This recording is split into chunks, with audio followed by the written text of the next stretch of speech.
Écoutez, je viens de voir le résultat de vos examens. Rien de majeur dans ce que j'ai reçu. Mais j'aimerais en avoir le cœur net.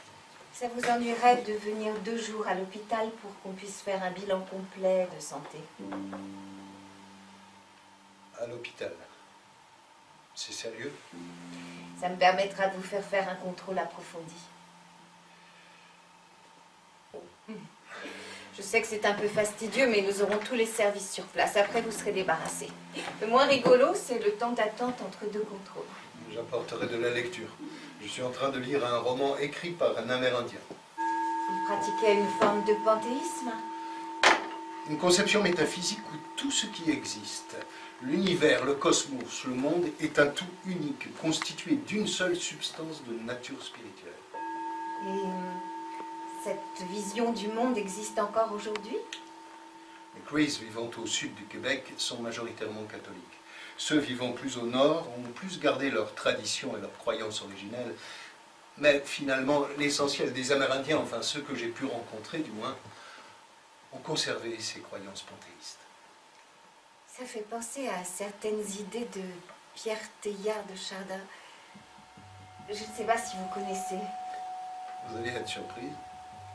C'est dans les tribus Crees que j'ai entendu son nom pour la première fois. Vous plaisantez? Pas du tout. N'oubliez pas que Teilhard était jésuite. Et ses collègues ont été et sont encore de grands missionnaires. Ceux qui sont venus il y a 50 ans ont rencontré les mêmes difficultés que leurs prédécesseurs vis-à-vis de la création du monde et vis-à-vis des divinités des héros. Ils ont fait le rapprochement avec les idées de Teilhard. Ils en ont parlé pour essayer de créer des passerelles. Pardonnez ma question un peu directe. Vous êtes croyant? Pas du tout. Vous savez, en tant que scientifique, il m'est difficile d'admettre la possibilité de l'action d'un Dieu, immatériel par définition, qui viendrait s'intercaler entre une cause matérielle et son effet. Une sorte de grain de sable métaphysique qui viendrait dévier la succession des événements physiques. Pour vous, la science est nécessairement déterministe. Tous les événements qui forment le cosmos sont le résultat d'une succession de causes et d'effets. C'est bien ça? Je trouve ça un peu ironique. Je n'ai pas pu faire de physique fondamentale en restant aux visions simplistes du 19e siècle. Depuis, la physique a rudement progressé. Vous voulez parler des théories d'Einstein sur la relativité? Pas seulement. Les théories d'Einstein s'appliquaient aux très grandes distances entre les galaxies et aux très grandes vitesses comme celle de la lumière.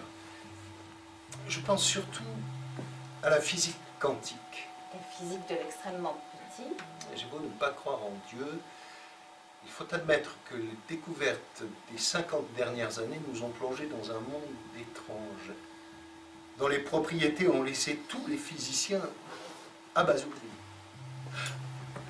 Rendez-vous compte, dans certaines circonstances, la particule quantique, matérielle et bien localisée, change quasiment de nature et prend la forme d'une onde impalpable sans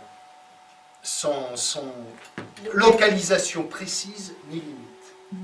Ce qui veut dire que chaque particule a pratiquement les dimensions mêmes de l'univers. Oui, absolument.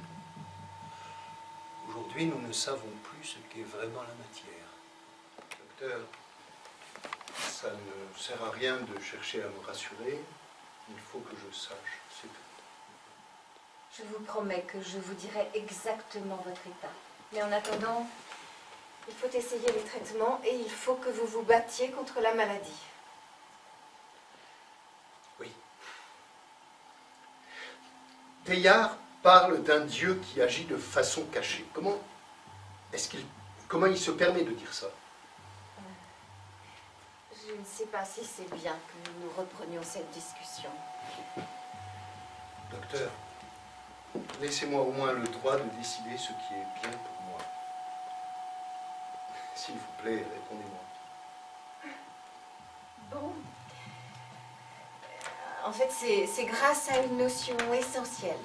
Teilhard conçoit de façon très originale les rapports entre l'esprit et la matière, entre le corps et l'âme.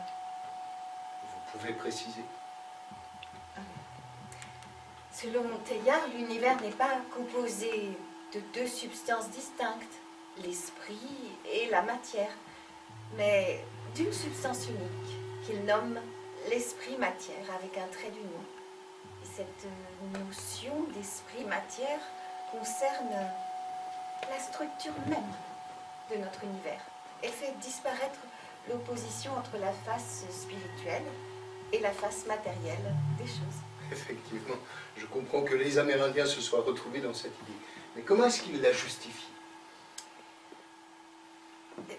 En fait, cet univers composé de cette substance unique d'esprit-matière nous apparaît comme double parce que nous en prenons connaissance par deux voies distinctes. Je comprends pas. Et si nos sens ne nous présentent que la face matérielle des choses, tandis que notre vision intérieure directe rejoint leur face spirituelle, lorsque nous nous retirons en nous-mêmes, dans la réflexion profonde par exemple. C'est donc par une intuition aiguë que nous percevons l'esprit qui est en nous. Mettre en balance une intuition et ce que perçoivent nos sens, c'est un peu risqué. C'est qu'en fait, nos organes sensoriels sont trompeurs. Ils nous présentent un monde d'objets répartis dans l'espace et le temps, mais que perçoivent-ils du monde extérieur? Des vibrations, uniquement des vibrations lumineuses, acoustiques, tactiles. Une synthèse de vibrations. C'est cela, notre perception du milieu extérieur. Notre vision du monde ne serait qu'analogique. Oui, elle résulte de la réunion de vibrations diverses et elle diffère autant de ce qu'est le monde dans sa nature intime que l'émotion de l'écoute d'une symphonie due en fait aux vibrations d'une aiguille sur un disque. Nos organes sensoriels n'auraient qu'une perception limitée du monde extérieur. Oui,